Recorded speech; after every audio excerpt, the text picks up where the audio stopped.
We're born in the moonlight. Ain't no fantasy. Can't breathe in the sunlight. My camera was having trouble focusing on me. But hello, Romas. This is Aromie here. Welcome back to. I constantly want to say Seven Scarlet. Wrong game, me. Changeling here. We're all kinds of fucked up, and we're gonna go to the club room right now. Corvin crouched in front of me, and as awkward as it was, I quickly slipped my arms through the sleeves of his jacket and climbed on his back. Normally, I wouldn't have been so obedient about that, but I was just too tired to argue. He seemed so slight that I was surprised at how easily he lifted me. Danny and Elliot led the way back through the woods. Danny was in lead, then Elliot was in front of us, directing Corvin where to step.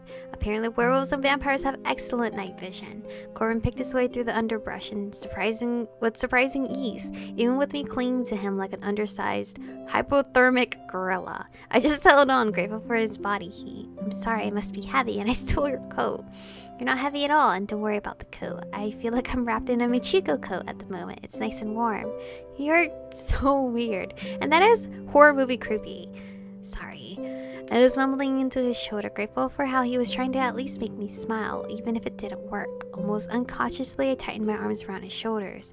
It wasn't long before the others led us to a little trail scratched through the trees, probably made by deer or something, but walking was so much easier now regardless. Not for me, of course, since I wasn't, but for my beast of burden anyway. For my beast of burden. It's not far now. I ran quite a long way. You did. He was silent for a long moment. I could practically feel the unasked question lingering in the air. Do you know where you were going? I don't know. I trolled off, squeezing Corvin more tightly. I think they were taking me to ferry or whatever. They kept calling me a thief. I don't know why. Even as I said that, I knew it wasn't true. The more I thought about it, the more it was obvious. They said give her back, right? They were talking about the other me, the one that kept stealing my body at night and wandering in the woods. I shivered and clung even more tightly to Corvin. Don't worry about it. We'll figure out what's going on. Oh, you're so reliable. Yeah, I wasn't sure I wanted to know the truth anymore. Instead, I tried to shut those thoughts away by wondering how I would pay them back for this. How I would say thank you. How I could possibly express how glad and relieved I was that they'd come to my rescue again. How to apologize because Corvin had to keep saving me. Damsel in distress. The trail led us back to the paved path alongside the road. I could just make out the shadows of darkened houses through the thin veil of trees. I closed my eyes. Lights are still off at your place, so I doubt anyone realizes you've gone out. Besides Spencer, because he loves to sneak up on me, you know? He gave Corvin a sidelong look. What's the plan? My mind started going fuzzy again, this time with shock and exhaustion. I thought I heard Corvin say something about taking care of me, and that Danny should check in with someone. It was really the last thing I remember before everything went completely black. Chapter 7, The Other Me. I trusted, November 1st, bro. I don't think, have we gone past Halloween and actually to the rest of the month? I don't know. I jolted awake and instantly sat up, gasping for breath. My heart hammered against my ribs. The taste of bile lingering uncomfortably at the back of my throat as a wave of nausea passed over me. I blinked in confusion at the sight in front of me. Oh, it's Corvin with his regular scarf now. It was Corvin sitting at a table a few feet away, a cheddar bagel shoved halfway in his mouth. The sight of him there was his cheeks slightly puffed out and glasses pushed up to his forehead as he was reading some book or other was possibly the weirdest thing I'd ever woken up to. We stared at each other for a long time while I tried to work out what was going on. Suddenly it hit me. It's morning. I threw off the blanket someone had covered me with and tried to get to my feet, staggering toward the door. Corvin jumped up to catch me before I hit the ground. Whoa, calm down. Violet's had used quite a lot of magic to patch you up. The injury on your hand was pretty bad. You're probably still going to be a bit woozy for a while. He was right. My stomach was churning and my head felt like it was going to split. But that wasn't my concern at the moment. I have to get home, my family. We've taken care of that. Your family thinks you went out early this morning with Allie. Everything is fine. I got a text from Danny earlier confirming they're awake and don't seem to suspect anything. He helped me sit back on the sofa. I groaned slightly, putting a hand to my forehead. I felt terrible. How? You don't remember what happened last night? I shook my head. I must have blacked out before we got back to my house. Corvin just nodded. Considering I've been clinging to his back throughout a lot of it, I guess that wasn't news to him. And remembering that walk back made me shift uncomfortably. I looked away from him, suddenly embarrassed. After we got back to your house, we split up with Dan and Elliot. They checked in with the agency to let them know what happened. I helped you back inside so we could lock up and make sure it didn't didn't seem to anyone like you'd run off during the night. I also got you a change of clothes, then I brought you here. What about my family? I left a note on the table explaining that you'd gone out, and I put a tiny sleeping spell on them to make sure they didn't wake up until a time where it would have been conceivable for you to have already left with Allie. I rubbed my head and stared at him. I put a sleeping spell on my family. Well, would you have preferred them to wake up and find me in your bedroom in the middle of the night? I guess not. That definitely wouldn't have gone over well. Wait, you went through my stuff? Only a little. Sorry, I just didn't think you'd want to be in your pajamas? Oh shoot, they seen me in my pajamas! In fact, I was still in my poor, ratty, filthy pajamas. I mean, it's not like I slept in anything particularly skimpy, but it was kind of embarrassing to be seen in anything covered in little pink hearts. I think that's cute. What you mean? What the fuck do you mean? Though I think these pants have had it. No more pink hearts for me. I tried to busy myself with looking through the change of clothes he picked out to make sure I wasn't going to be dressed like a clown for the rest of the day. Something in the neat stack caught my eye and I glared up at him. Did you go through my underwear drawer? Corvin seemed a little startled at that question, then looked away awkwardly. Well, I mean, you needed things. I tried to pick out cute ones. I really like that black and pink lacy. Stop. Just stop right there. Smack him with a pillow. We're gonna smack him with a pillow. Because apparently my girl really loves to do that. I grabbed the pillow from behind me and smacked him in the head with it. I don't know. Is that a good choice? Then again, I can't go off of sounds anymore because in Mark's route, there was like 2 butterflies or 1 butterfly. Maybe it was that. Stop. I don't want to hear another word. Not another word. There really? No. But, shh. I held a hand up. Okay, this is cuter, I guess. I just didn't want to hear his opinion about my underwear. I already wanted to find a hole to crawl in without all the details of how he picked out underwear for me. He touched my underwear. I was going to die of embarrassment. I just knew it. They really are cute, though. I told you not to say it. I shoved one of the sofa cushions on his... Okay, so anyway, I eventually do it. Cushions on his face and pushed him back against the arm of the sofa. He tried to fend me off to no avail. Sorry, I'm sorry. What is going on in here? I'm bullying him. What does it look like? We looked up to see Allie and Ellie standing in the door watching us. Ellie's face was distressingly red, and I once again realized that I was only wearing a really thin, torn pajama top. I quickly grabbed the blanket and wrapped it around my shoulders. I brought you coffee. Ellie held up a white bag and waggled it at me. I breathed a long sigh of relief. Thank God. You're the best. I know. She came into the club room and immediately kicked Corvin off the sofa so she could sit next to me. Not one to give up easily, Corvin just relocated to my other side. Allie handed over the steaming cup and I recognized the Crow logo from lunch the other day. It smells great. I told her to get the same one you tried the other day. Oh, the one your brother created. Wait, I was mad at him. I shot him a glare and turned my back toward him as I pulled the lid off and inhaled the deliciously fragrant steam. It smelled heavenly. How are you? I heard last night got pretty crazy. Yeah, crazy, terrifying. I'm not sure which is more appropriate.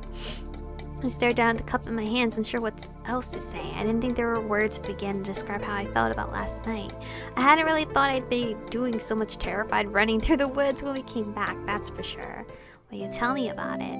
I didn't even know what to say. Elliot perched on a table nearby and they just all listened. It's not that I don't want to tell you about it. I'm still trying to process everything too. I was half asleep for a large part of it, and then everything sort of went to bright, sparkly fairy hell, and it all gets a little fuzzy after that. Is this the first time something like this happened? I hesitated. It's not, is it? Yes and no. It's not the first time I've left my house in the middle of the night without realizing it. It's the first time my hair changed color, the first time I was attacked. So you've gone outside at night a couple of times already. I just nodded, letting out a long, shaky breath. Talking about it was hard, but at the same time, I felt somewhat relieved that it wasn't a secret anymore. At first, I thought I was just sleepwalking, but the more it happens, the more it feels like there's someone else in my head, someone else controlling my body.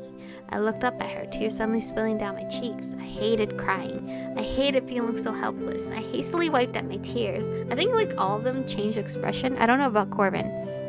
No, he didn't change. What do I do? How can I stop this from happening? I don't understand what's happening. Well, hey, it's okay. We'll figure this out. She sighed as she wrapped me in a tight embrace. Why didn't you tell us earlier? I sniffled slightly. I didn't want to worry anyone. I was going to tell Corvin. Me? Really? I nodded, but things happened on Tuesday, then I didn't see you again. so you didn't think to tell me. She sounded hurt, which I suppose I could understand. You've been really busy. I didn't want to add to your stress. Do it. Add to my stress. Please, I don't care if I have another thing to worry about. Just tell me stuff. Yeah, just tell her stuff, me. She's our best friend. I thought I'd tell you after Samhain. I thought I could hold out that long. If Danny and I knew you were sneaking out in your sleep, we could have been keeping an eye out for you all this time. I don't sleep much at night. At the very least, we could have kept you from wandering so far from home. I didn't know if it was anything paranormal. I thought maybe I was just sleepwalking due to stress or something. And with everyone so busy with Samhain, I didn't know if I should bother everyone with something that might just be a normal thing. We're never too busy to help you, no matter what else is going on. You have to trust us a little more. Allie squeezed me tightly and pulled away, cupping her hands firmly around my cheeks. She looked me dead in the eye as she spoke. Don't keep things from me again. I won't. I swear I won't. But I'm gonna have to and you interrupt, sorry. Is this when I get the frog punishment? Frogs are for amateurs. A newt. I'm way more creative than that, I'll have you know. She sighed again and released me. But look, even if we don't know exactly what's going on, there are still ways we can keep you safe. If I'd known about this when I set up the barriers, I might have been able to do one that kept you inside. And I'm serious about keeping an eye out for you in case you leave your house at night. Corvin gave him a strange look. I like Allie's barrier idea better. That way no one has to spy on you while you're in your pajamas. It's not spying. Oh, is Corvin jelly? Corvin pouted, crossing his arms over his chest as he looked up at Elliot. I don't want you watching her while she's not dressed properly. I'm sitting here in my pajamas right now.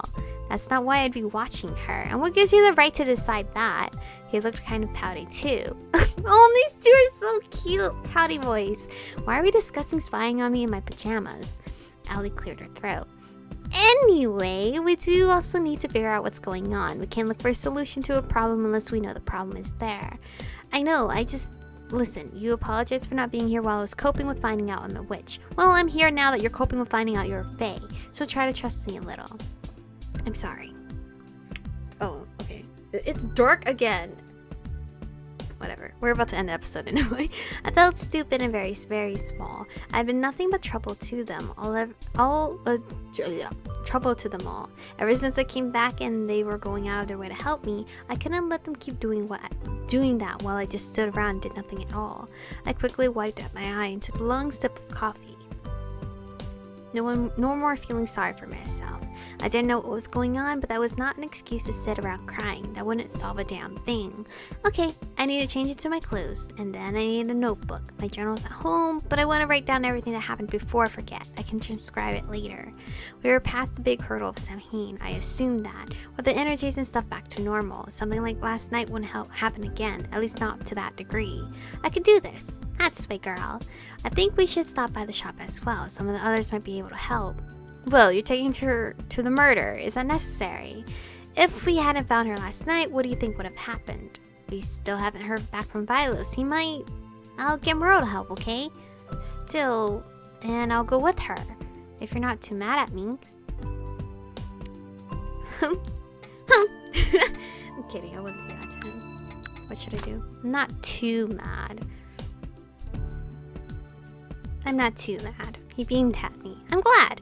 It doesn't mean I'm still not annoyed, though.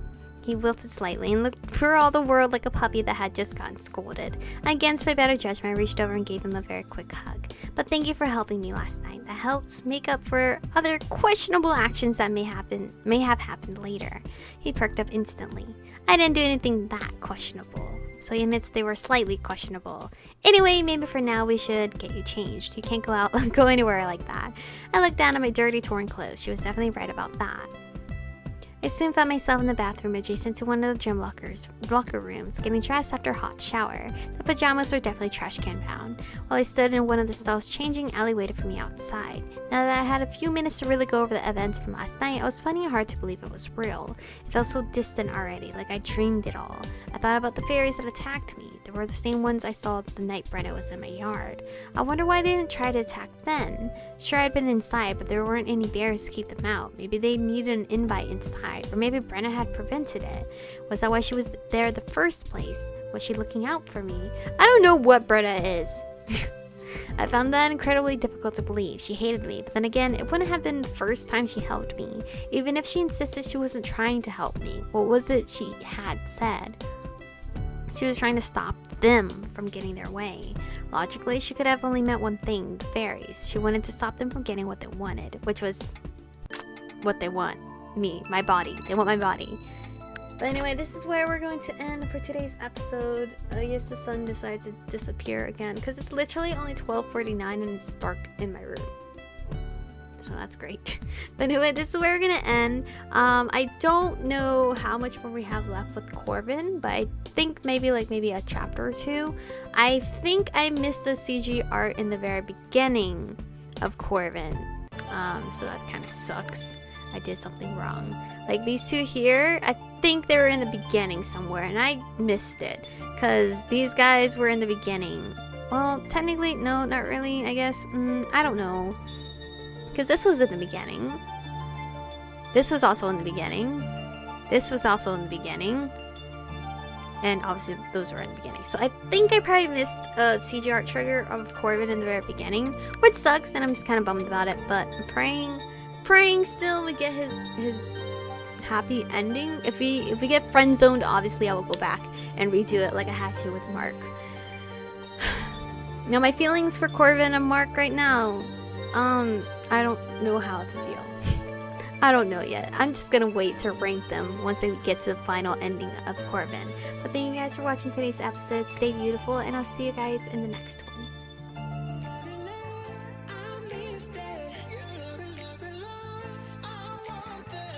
Touch it, touch it, touch it.